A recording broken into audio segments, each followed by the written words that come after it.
इस देश का असली चरित्र वो नहीं है जो शराब के लिए लगी लाइनों में आपको दिखता है या फिर सोशल मीडिया पर किसी ग्रुप के चैट ग्रुप में आपको दिखता है। ये इस देश का असली चरित्र नहीं है। इस देश में बहुत सारी खामियां हो सकती हैं, परेशानियां हो सकती हैं। इस देश का अगर असली चरित्र आज भी आपको देखना है तो शहीद जवानों के परिवार के चेहरों को देखिए और उनसे वो सीख लीजिए जिसमें देश के लिए ही जीना और देश के लिए ही मरने का जज्बा है।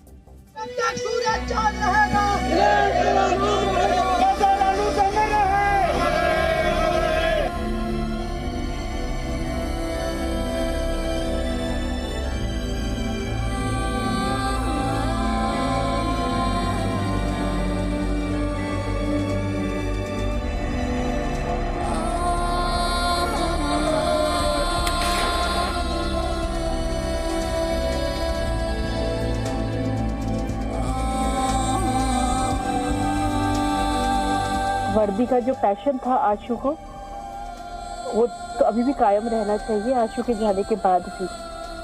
फिर चाहे वो मैं हूँ, चाहे वो आशु की तमन्ना हो, जिसको आप आई एम श्योर कुछ सालों के बाद यूनिफॉर्म में देखेंगे।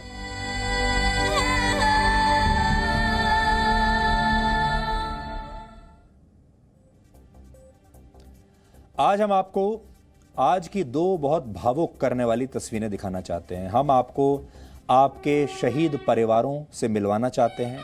पहली तस्वीर शहीद कर्नल आशुतोष शर्मा के परिवार की है। हंदवाड़ा में शहीद हुए कर्नल शर्मा को आज जयपुर में अंतिम विदाई दी गई। आपको उनकी शोक सभा में हम ले जाना चाहते हैं, लेकिन अंतिम विदाई में भी उनकी पत्नी, उनकी बेटी और उनके परिवार के चेहरों के जो भाव थे उन्हें देखकर समझा जा सकता है कि हमारे शहीद और उनके परिवारों का देश के लिए समर्पण कितना मजबूत होता है। आप देखिए।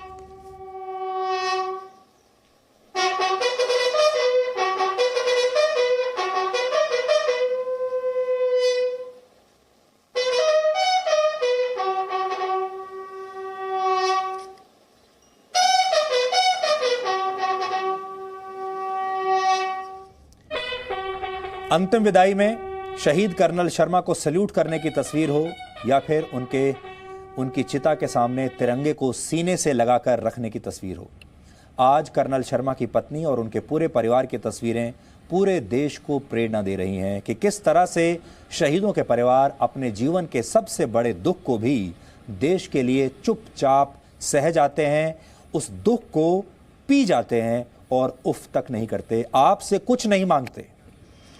शहीद कर्नल शर्मा की पत्नी पल्लवी शर्मा ने तो पहले ही कहा था कि अपने पति की शहादत पर वो आंसू नहीं बहाएंगी, बल्कि उन्हें गर्व है कि उनके पति ने देश के लिए सर्वोच्च बलिदान दिया। आज शहीद कर्नल शर्मा की चिता को मुखाग्नि भी उनके बड़े भाई के साथ उनकी पत्नी ने दी। कर्नल शर्मा के परिवार में उनकी 80 वर्ष की बुजुर्ग माँ, उनकी पत्नी और उनकी 12 वर्ष की बेटी तमन्ना है। आप सोचिए कि शहीदों के परिवार किस मिट्टी के बने होते हैं कि जिस पत्नी का पति इस दुनिया से हमेशा के लिए चला गया, वो ये बात कह रही है कि अगले 10 साल में वो अपनी बेटी को भी अपने पति की यूनिफॉर्म में देखना चाहेंगी। आपको सुनाते हैं कि जी न्यूज़ से बातचीत में आज उन्होंने क्या कहा। आपके लिए ये प्रेरणा लेने का समय है और सोचिए आज हमारा देश जहाँ पर है उसकी बहुत बड़ा जो श्रेय जाता है वो ऐसे ही लोगों को जाता है। वर्दी का जो पैशन था आशु को, वो तो अभी भी कायम रहना चाहिए आशु के जाने के बाद भी। फिर चाहे वो मैं हूँ, चाहे वो आशु की तमन्ना हो, जिसको आप आई एम श्योर कुछ सालों के बाद यूनिफॉर्म में देखेंगे। She has kept herself so strong कि लगता ही नहीं कि वो 12 साल की है। मुझे तो वो एकदम से 2 दिन में बहुत बड़ी लगने लग गई है।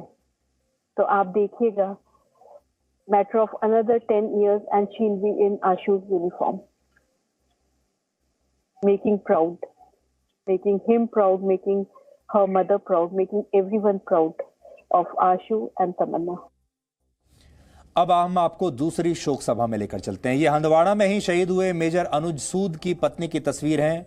मेजर अनुज सूद का पार्थिव शरीर आज जब हरियाणा में पंचकुला में उनके घर पहुंचा तो घर के बाहर उनके पार्थिव शरीर को उनकी पत्नी आकृति एक टक देख रही थी। वो ताबूत के पास बैठी थी और कुछ बोल नहीं रही थी, जैसे उन्होंने अपने दर्द को अंदर ही अंदर पी लिया हो। शहीद मेजर सूद की उम्र सिर्फ 31 साल थी और अभी 3 वर्ष पहले ही आकृति से उनका विवाह हुआ। अभी उनका कोई बच्चा भी नहीं है और किसी भी पत्नी के लिए जीवन का इससे बड़ा दुख और क्या हो सकता है कि इस उम्र में वो अपने पति को खो दे। देखिए आप।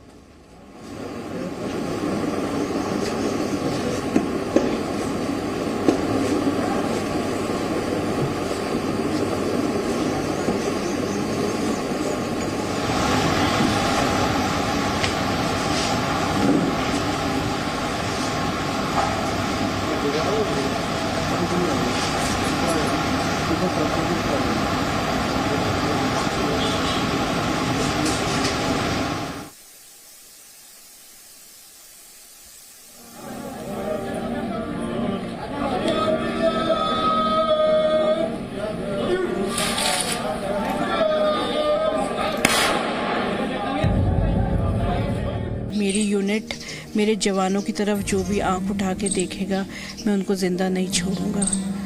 मेरे लिए मेरी यूनिफॉर्म, मेरे जवान सबसे पहले हैं। हीरो की शहादत होगी तुम्हारी। कह रहा है भैया, तब वो हंस के मुझसे कहने लगा बस मेरी बॉडी ले आना, बड़ी मुश्किल से ये बॉडी बनाई है मैंने। वर्दी का जो पैशन था आशु को, वो तो अभी भी कायम रहना चाहिए आशु के जाने के बाद भी। फिर चाहे वो मैं हूँ, चाहे वो आशु की तमन्ना हो, जिसको आप आई एम श्योर कुछ सालों के बाद यूनिफॉर्म में देखें। Happiest moment in his life was clearing the NDA exam. एक तरीके से वो बच्चा अपना सब निछावर कर दे।